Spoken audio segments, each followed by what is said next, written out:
Okay. Clouds cover the sky. Whoa, okay. Sorry, guys. His name is Schuyler the Unstoppable. He is the unknown savior of the city. He stops nothing to stop his foes. Mr. Sloth, with the power to make people lazy and distracted. Captain Mute causes people to become incapable of speaking in front of others. Grumpy Sandman, with the power to make people grumpy and fight amongst each other. And Dr. Tech, with the power of making good citations impossible. And finally, Schuyler's arch nemesis, Lord Riderblock, makes people unable to write a good story. Hint, hint. Schuyler works with a league called MPX. MPX works with heroes just like Schuyler to hone their skills and improve their powers and learn new tricks, fight the forces of evil. These are the adventures of Schuyler the Unstoppable. Chapter 1. What an intro. Here's a tale about Schuyler's first encounter with Mr. Sloth. Schuyler was working very productively on a video about Christopher Columbus when suddenly Mr. Sloth comes crashing through the window. Grass falls across the floor. Mr. Sloth roars, "Work to the official hustle!" As he sprays slowing gas all over Schuyler. Schuyler's mind starts to think of other things. He becomes more lazy. He starts to feel tired of making the video. But then he snaps out of it with using the power he learned called time management. As the power of time management starts to overpower Mr. Sloth, he screams, "It burns!" But as time management starts to destroy Mr. Sloth, suddenly the pores on Mr. Sloth's neck starts to bubble, releasing a puke green gas, filling up the room with procrastination as a last resort. But thanks to time management, it allows Schuyler to keep working and blocking out anything that would be distracting. This caused Mr. Sloth to recall or run out of fear of becoming productive. Schuyler wins the fight and continues to work on his History Day video with the power of time management. Chapter 2. Great. Schuyler had a hard time talking in front of other people. And it didn't help when he had to present in front of lots of people talking about someone who was a hero to him. When it was his turn to talk in front of other people, though, Schuyler didn't notice Captain Mute silently hiding in the shadows till it was too late. Captain Mute grabbed Schuyler's mouth, covering it with a metal sheet, and causing Schuyler to become silent and unable to speak. But Schuyler has a secret. His lungs of clear speech! His lungs of clear speech are so powerful that they can articulate words clearly and flawlessly. He speaks so loudly it breaks the metal sheet, causing Captain Mute to become infuriated silently.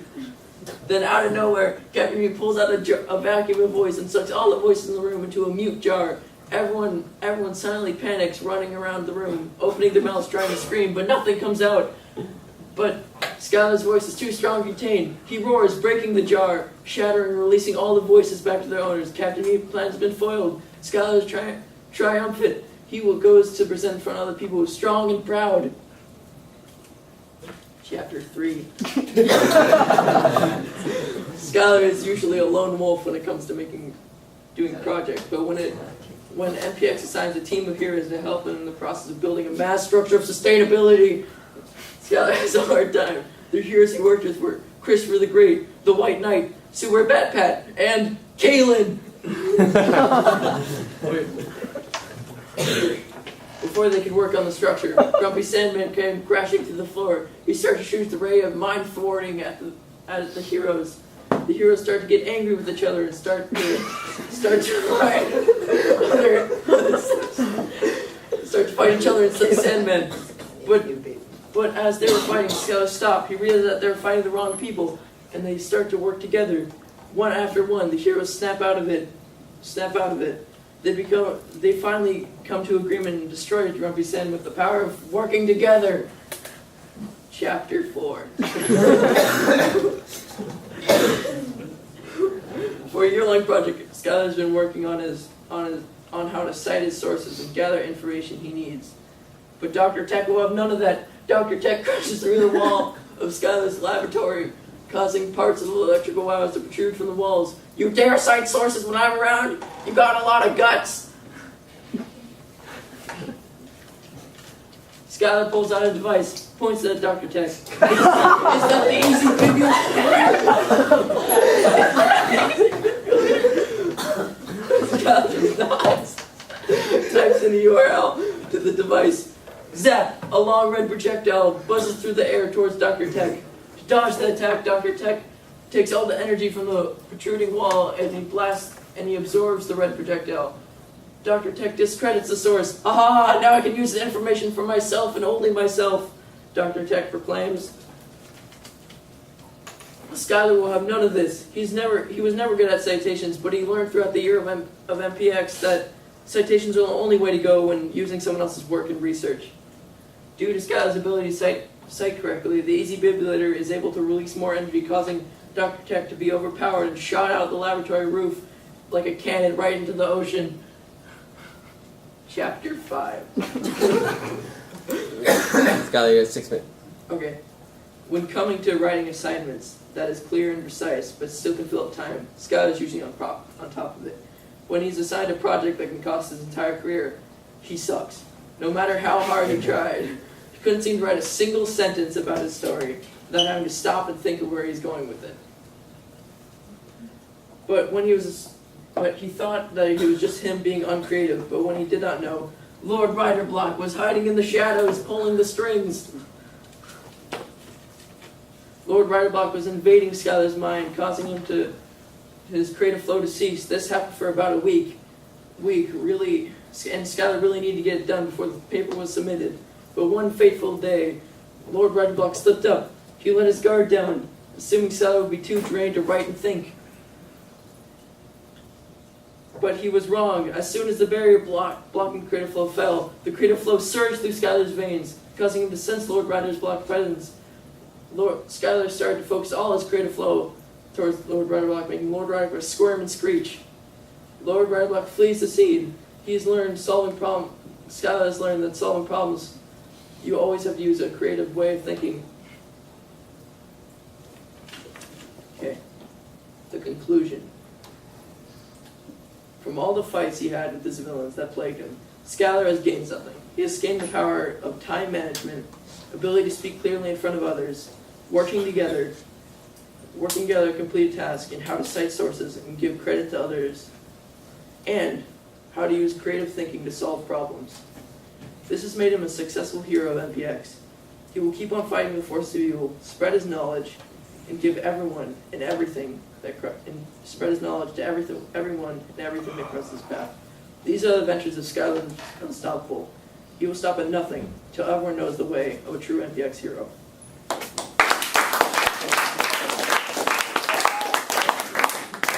That was good. I really liked it, Schuyler. Okay. Questions or comments? I have a question. So when you guys build, you guys struggle, I think, yeah? Yes. But I think toward the end of the semester, you guys started to get the hang of it a little better. Yeah. So what things are you going to continue to work on going into next semester, you think? I think communication mostly. Okay. Because I feel like that was also another big, I didn't mention on this one, because there was also points where we argued a lot. That was in chapter 5, I think. Or chapter 4. Okay. But I think communication is the thing we're going to focus on next semester, I'm hoping.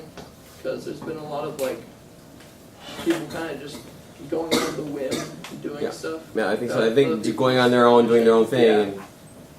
and when they need help from the rest of the group, I think. Mm-hmm. Okay, good. Max? Yeah, or Max. Are you going to make a movie out of this? No. Oh. Maybe next semester when. That'd be a good. That would be a good MPX trailer right there. I think. Yeah. Yeah. Were you what made you think you want to rap all your story? I wasn't trying to rap. It wasn't rapping. It was telling a story. Very, very dramatic. Nothing rhymed. Yeah. Oh, some of it rhymed. I know. Okay. I really enjoyed your presentation, Schuyler. I think you really embraced the concept of heroes and villains. Yes, I did. Good job. That was actually All right. Good job. How long did it take you to write the story? It took me actually like. I was Like, kind of thinking of like Cause it looks like what a lot of I work. would do with it, and then I was 2 minutes over time, so I had to cut it down a lot. And I think you're right about talking fast, but also it was like kind of part of the dramatic flow of it, and I kind of wanted to present in a way to make it exciting and enticing for the audience. That was exactly 8 minutes. Yeah. Oh, really? Whoa. Oh. Yeah. Yes. Oh, mine is probably not 8 minutes.